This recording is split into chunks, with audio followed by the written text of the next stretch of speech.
Here we are at the start of the third quarter of 2026, and stocks are starting to look a little different. AI stocks, semiconductors in general, have quietly fallen into correction territory. Since hitting a peak on June 22nd, the popular semiconductor ETF, SMH, is down nearly 15%. Here's a look at a few popular semiconductor stocks since that very date. SanDisk down nearly 30%, Marvell down 25%, Micron down 20%, Intel down 13%, Broadcom down 5%, and AMD is holding strong even since that time. Is the AI trade unwinding, or are we just taking a bit of a breather? The answer for me is quite easy. It looks like a breather, and I view it as a buying opportunity. But again, semis are not the only place to be buying right now, because plenty of other areas have actually been lagging the market for longer than, say, 2 weeks. And in today's video, I'm going to be giving you some insights into stocks I've been buying personally, 4 of them.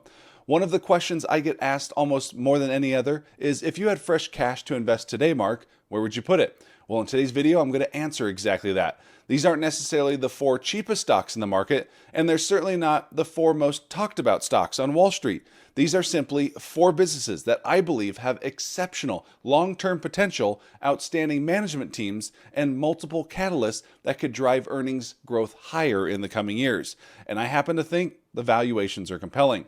When I invest, I'm not trying to predict what a stock is going to do in the next week or so. I'm trying to buy high quality businesses that I believe that they can continue compounding for 1, 5, 10 plus years. So let's jump right into it with the first stock I've been buying of late, which is Robinhood, stock ticker HOOD. Now, a few years ago, many investors viewed Robinhood as simply a meme stock trading platform or a crypto play. I don't think that's an accurate description anymore. Today, Robinhood is evolving into a much broader financial ecosystem. The company now offers investing, retirement accounts, credit cards, cash management, you can still buy crypto, and securities lending. And increasingly, it's becoming a platform where customers can manage much more of their financial lives. Over the past 12 months, you could see shares of Hood have climbed more than 20%, and they currently sport a market cap of roughly $100 billion. What excites me the most is the fact that Robinhood continues adding products that increase customer engagement. The more products customers use, the more valuable each customer becomes. One of those new products was just released over the 4th of July, which was the Trump accounts, which are gaining huge popularity and can only be opened on the Robinhood platform. And right now, these accounts cannot be transferred out of Robinhood. This is a growth driver that is being underestimated, in my opinion. I also think it's still very early in the retail investing realm. Younger investors continue entering the market, and Robinhood remains one of the most recognizable brands within that demographic. As assets under custody continue growing and the company expands internationally and introduces new services, I believe earnings have the potential to grow significantly over time, which is why I'm investing in Robinhood. Now let's move on to stock number 2, which is one I bought this very day, and that is Broadcom, stock ticker AVGO. And I get questions all the time from my community and here on YouTube with investors asking, how do you research this many stocks to know which are good buys? And the answer is, I don't. I'm not sifting through thousands of stocks every week. I utilize tools for that. And one of the tools I use on a daily basis is Investing Pro from investing.com. Before any stock goes into one of my videos or even enters my portfolio, it goes through this process first. Let's take a look at Broadcom, since I just mentioned it, here on Investing Pro. Immediately, I could see the stock is up 45% over the past 12 months, but from June 3rd, the stock is down nearly 20%. So that was intriguing for me. And over to the right, we can see the financial health score, which looks at a number of different things from cash flow to momentum, profitability, and valuation. And they get a solid score there as well. And then a little lower, we can see the fair value section, where I could see the valuation in a matter of seconds. And this is how I start to get comfortable with a pick. For broader ideas, Investing Pro also has ProPicks AI, which uses decades of data and 50+ metrics to build strategies like Tech Titans. That strategy is up nearly 3,500% historically. That is not a guarantee of future returns, but it shows how powerful a disciplined, data-driven strategy can be. This is the kind of research hedge funds pay thousands of dollars for. And right now is the best time of the year to try Investing Pro for yourself. They are running their summer sale with up to 60% off, their lowest price of the year. Use my link down below and get an extra 15% on top of that. It's the first link in the description or the pinned comment. All right, so with that being said, let's get back to Broadcom. And while NVIDIA receives most of the attention surrounding AI, Micron and SanDisk get a lot of the memory chip attention, Broadcom has quietly become one of the most powerful and important AI companies. Most investors know Broadcom for networking chips, but what really excites me is its custom silicon business. Some of the world's largest technology companies are designing their own custom AI chips, and who is helping many of them build those? It's Broadcom.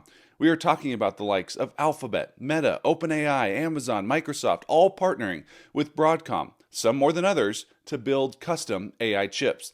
This is by far the biggest growth driver and primary investment thesis for me when it comes to Broadcom. When did I buy the stock? As I mentioned, it was actually this very day that I'm recording this video, so very fresh. And if you want to receive trade alerts like you see on the screen, be sure to join my investing community and gain access to my private Discord. Check out the link down in the description below.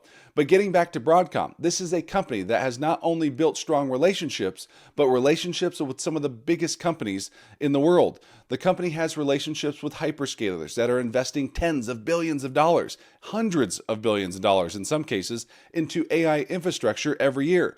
At the same time, Broadcom benefits from AI networking, custom AI chips, infrastructure software, enterprise technology. It's not just relying on one single product. It's benefiting from multiple long-term trends simultaneously.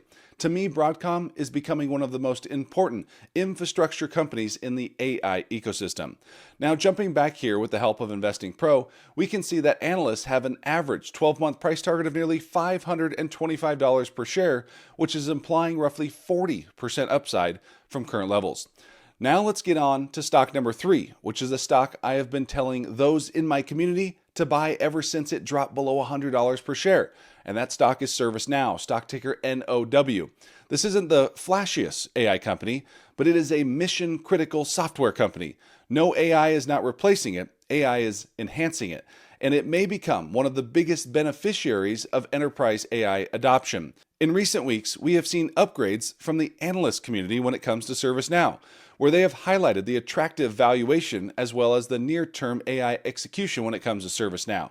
ServiceNow has built an incredible platform helping businesses automate workflow across IT, customer service, HR, finance, and operations. Now imagine layering AI across all of those workflows. Instead of simply making employees work faster, AI can automate many of the repetitive tasks altogether. That's exactly where I think ServiceNow has tremendous opportunity and upside. ServiceNow shares are down a staggering 45% over the past 12 months and currently sport a market cap of $110 billion. The high price for the stock was nearly $250 a few years ago, and right now shares trade at just $110, meaning huge upside just to get back to where they were, and I think they will. The company already has deep relationships with some of the world's largest enterprises. Adding AI capabilities to an existing customer base is often much easier than acquiring entirely new customers. I personally believe ServiceNow has one of the strongest combinations of recurring revenue, customer retention, and AI monetization opportunities anywhere across the enterprise software space. And from a valuation perspective, it's pretty simple. The stock trades at a forward PE of just 22 times. Meanwhile, they're projected to grow their earnings by 22% next year, giving us what I love to see, a PEG ratio of 1. And analysts rate the stock a strong buy with an average 12-month price target of $141 per share, implying nearly 30% upside from current levels. And now for the final stock on our list, which is going to be Booking Holdings, stock ticker BKNG. This one may surprise a lot of people. Booking isn't an AI infrastructure company. It isn't building chips. It's not building data centers. It's simply one of the highest quality businesses in the space. Now, it is cyclical, and it does weigh heavily on the economy doing well. And for me, I believe the economy is holding together and performing much better than many have anticipated. ISM numbers are up, jobs are not great, but holding together, and businesses are making money. These are all things that bode well for the economy and consumers, which can trickle down, and consumers love to travel. Booking is a company that generates tremendous amounts of free cash flow. And you know me, I love companies with strong free cash flow. It has a dominant position in global online travel, and management has consistently allocated capital extremely well. In 2026, the stock got lumped in with the software sell-off, and we can see shares are down 20% over the course of the past 12 months. A lot happening in 2026. What also excites me is how the company is integrating AI into its platform. This is where the investing community is torn. Is AI a threat to the business or is it an asset? AI has the potential to make travel planning dramatically easier through personalized recommendations, itinerary building, customer support, and search. And I know this firsthand as I just recently took a 3-week trip through Europe in which I used ChatGPT, and it helped plan the majority of the trip, giving great recommendations for restaurants and hotels, many of which were booked through a Booking Holdings website. Sometimes the biggest winners aren't the companies building AI. They're the companies using AI to improve already outstanding businesses. Booking fits that description perfectly. And analysts are also upbeat on the stock, rating it a buy with an average 12-month price target of nearly $225 per share, suggesting more than 20% upside from current levels. I like Booking as a play on the consumer and a rebound in discretionary spending. Now, you may have noticed something interesting. These companies operate in completely different industries. You had Robinhood, which is in the financial space. You had Broadcom, which is in the semiconductor space. ServiceNow, which is an enterprise software. And then you had Booking, which is an online travel company. So why do I like all four? Because each one has multiple ways to grow earnings over the next decade. I'm not buying these businesses because I expect a quick pop in the next week or so. I'm buying these businesses because I believe they have durable competitive advantages, strong management teams, and long runways for earnings growth. The market will always fluctuate. Stock prices will go up and down and move around. But over long periods of time, earnings tend to drive returns, and that's exactly what I'm focused on. And as I continue to preach, I constantly am looking for high-quality businesses at great valuations. Right now, Robinhood, Broadcom, ServiceNow, and Booking Holdings all fit that description for me personally. Will they experience volatility? Absolutely. Every stock does. But if these companies continue executing the way I believe they can, I think today's investors may look back several years from now and realize these were attractive long-term buying opportunities at this point in time. And before you go, please smash that like button down below to show your appreciation and drop a comment. I want to hear what was the latest buy in your portfolio. Thanks again for watching, and we'll see you in the next one. Take care.